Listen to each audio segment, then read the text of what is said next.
Fundamentals. I'm Rosie, and I've got a guest. Hi! This is Becca. That's great. Should I say my name? You can do. I'm Becca, and I'm Rosie's flatmate. Becca is very musically minded, but she's never really played a RAV or a tongue drum before, so I thought it would be quite fun to give her first lesson on camera, because I find a lot of beginners make the same sorts of mistakes, so hopefully with Becca we'll cover something that's useful to you too. So, let's go! The first thing to think about is the way you're sitting. So if you're going to be playing your handpan for a little while with a RAV, you want to be really comfortable. Feet on the floor, looking good. Sitting upright. So a lot of people find that they're kind of locked over sideways, and after a bit of playing they get uncomfortable, but they're pretty good. You're doing yoga. Then the positioning. You want to have the smallest one furthest away from you. Yeah, and you can just test it out by hitting it and just checking that's the highest note. Yeah, sweet. And that means that it's kind of like a V facing you. The other thing to be aware of is you don't want to have it too close to your tummy. Obviously you don't want it to topple forwards, but you want it, yeah, exactly. So it's just sitting nice and relaxed. The next thing to do is figure out the notes that you've got on your scale. Yeah. So the middle note is? D. So this is a D. That's a D. And this is a D. That's a D too. Yeah, so you've actually got a harmonic out there, which is, yeah, people train for years for that, so that's nice. But yeah, you've got a D. So it's going this way. D. Sometime later. E. Now, that was a great guess. That was a really guess. So you're thinking about a piano, or you're thinking about a fretboard or something which has all the notes. So our handpans or our RAVs are unusual in that they don't have every note in a scale like A, B, C, D, E, F, G laid out. That's what means that when you play a bunch of notes together, they all sound good, because you don't have a dud note. Yeah, exactly. They're selected to all sound good together. So for you, you were totally logically counting up. However, we skip a few notes out between our ding and our next first note, and that's super common. Okay. Like, we really expect it to go dom, bum, if we were walking up a scale, da, da, but we don't go da, because we missed some notes out. Similar to this one, listen. Think about what you expect the next note to be. Yeah. We've missed some stuff out, right? You hear the next one. So we had D, E, F sharp, G, E. What's next? A. Yeah. And then B. Yeah.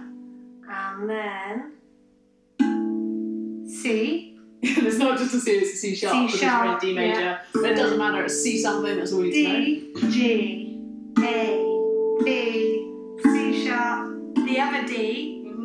So we've got D, D. F sharp. E, we've got E next. E. Ooh, sorry. F sharp. Yeah. And then we've got another gap. Oh, G. No, nearly. Oh yeah. Got something missed out. A? Yeah, exactly. So we've got our D, and we're going to build up a chord on top of it. So from guitar, you know what chords are. Obviously, there are multiple notes that sound good together, and we're talking about triads here. So for that, we need a D, we need an F sharp, and we need an A. I've already given you what one of them is. So D, D. F sharp. Yeah, F sharp, A. exactly. So this. Exactly, and you discovered another of the secrets of the handpan. The notes aren't just laid out randomly, they're put in collections so they're nice and easy for you to play. Okay, so this is a chord. Exactly. So just have a play around on those notes.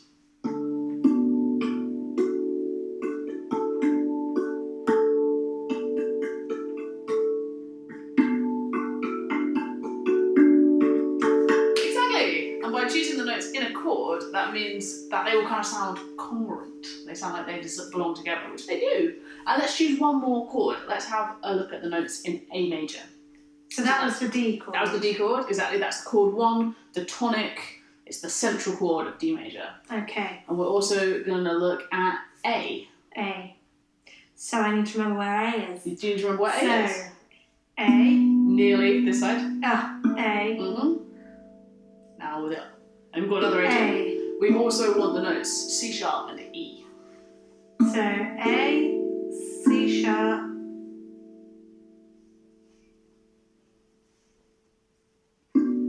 That's D, remember? So the one above it is going to be? No. Exactly! Oh, I forgot about the grouping already. There we go. So we have A, A, C sharp. no, C sharp, this was an A. A, no, this was an A. That was an E. Sorry, that was an E. So we have two A's. Yeah. A and A. We have C sharp, and we have E. Exactly right. Okay. Right, so I'm just gonna like get a little clap going, and you're gonna do 4 beats on D, and then 4 beats on A. So Okay. whatever note you want in that chord. 1, 2, 3, go! Changing over. Changing again. Change again.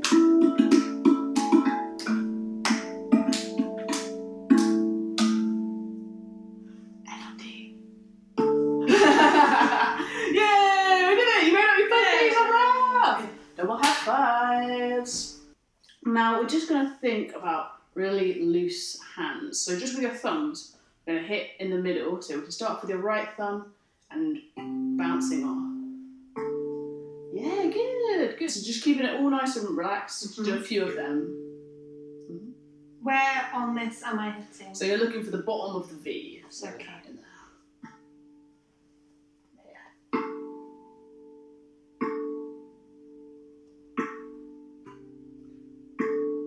Yeah, for you actually need to have a tiny bit more of like a pushing motion, so try not to think of hitting, but like.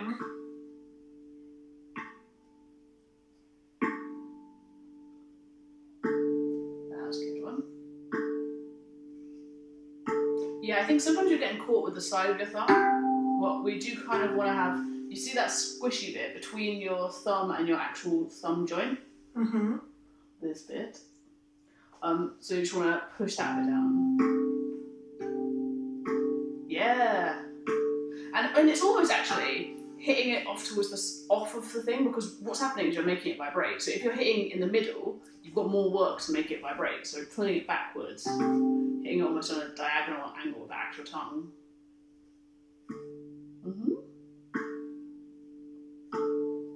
And now forget everything I've said, breathe out and just do 4.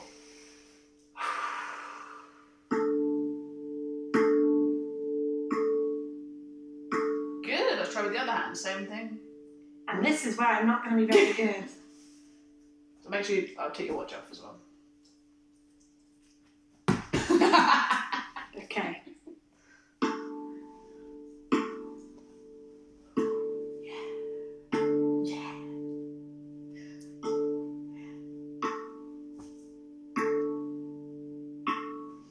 So you are getting a really good sound, but you're thinking about it a lot, which is normal. We're talking about technique, but that's why I find it really useful. Now let's just go thumb, thumb, thumb, thumb, thumb. Just taking my turns.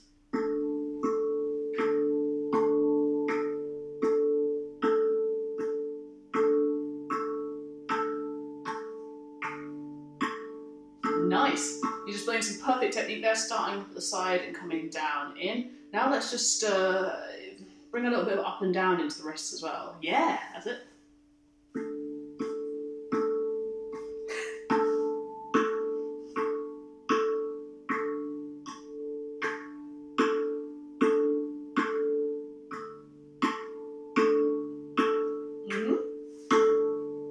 And we're also going to do a little bit with the fingers, so it's the same idea. Just the fingers is almost easier, because I like to think of the way a cat walks, like these kind of like padding.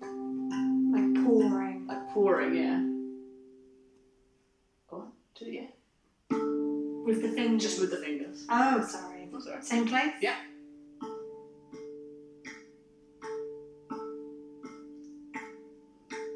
Yeah, so you're not poking, it's not the tip, but we want to try and get the side. The side. So which side of the finger am I using? So you're using the underside. This side. Yeah, exactly.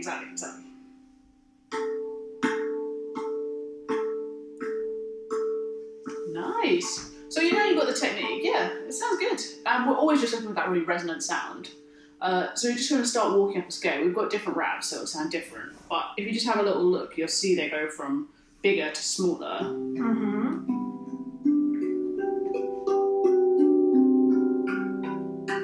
So that's us playing our scale up and down. So I just want you to do 4 on each one.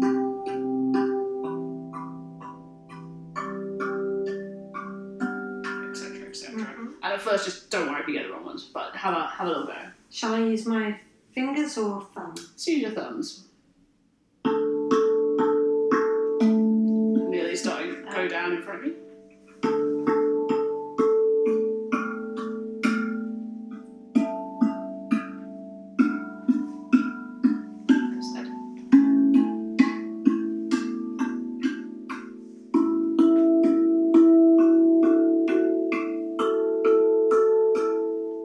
Yeah, and that's of your fingers walking back down, so starting at the top.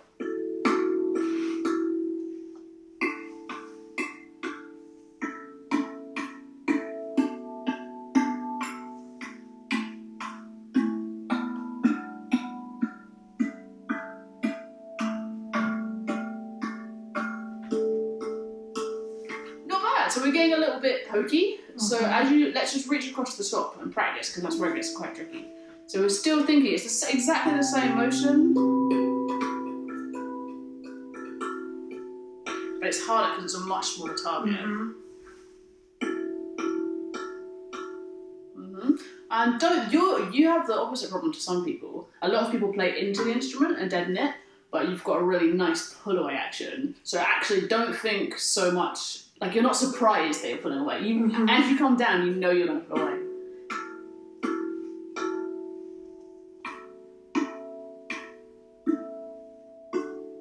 Yeah, so try not to think, when you impact on it, don't change your hand shape. Like, if you're holding a drumstick, the drumstick is a drumstick shape. Down, hits the drum in a drumstick shape and comes back. Whereas what you're doing is you're like, drumstick down, you're like, starfish, and then you come back up. Okay. So just maybe think in the air, like, yeah, exactly, like you wouldn't be like, boom, at the bottom. Mm-hmm. So similarly, just try now. Better. And keep your hands a little bit closer to the instrument.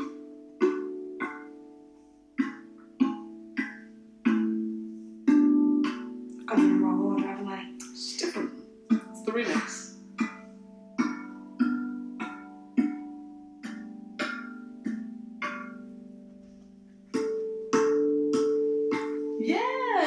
It's nice. So I would set that for you for homework, to just take that away for a week and just work on that. Lots to think about there.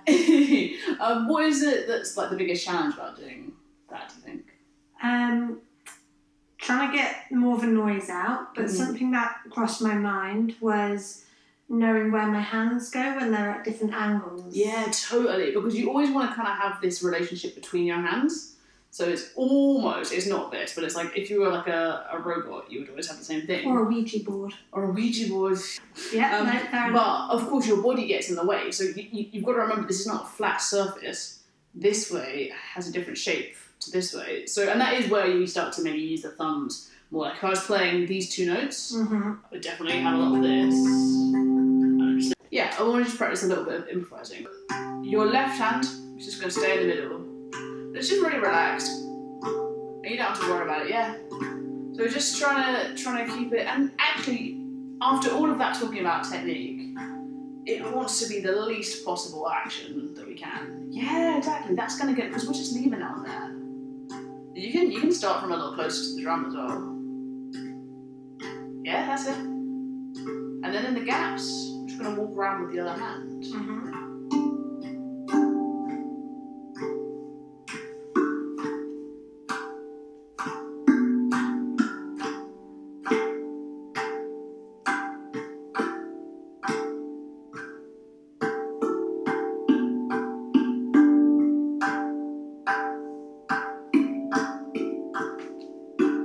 And stop. Let's do the same thing with the other hand. Now your right hand is in the middle.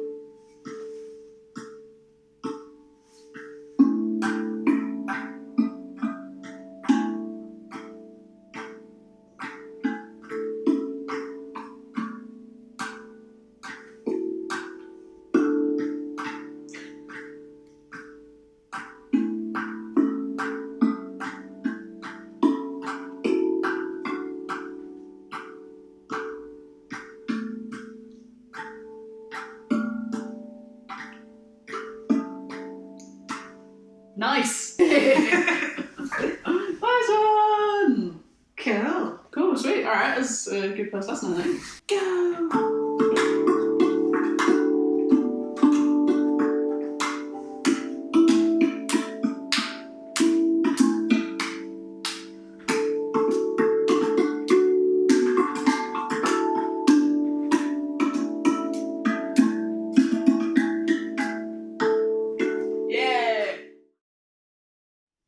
Deal with that in post. This may all be unusable garbage. Do you want to start again? No. We've come so far. We can start this bit again. We might need to. This is good. This is good. Yes, H. That's a joke.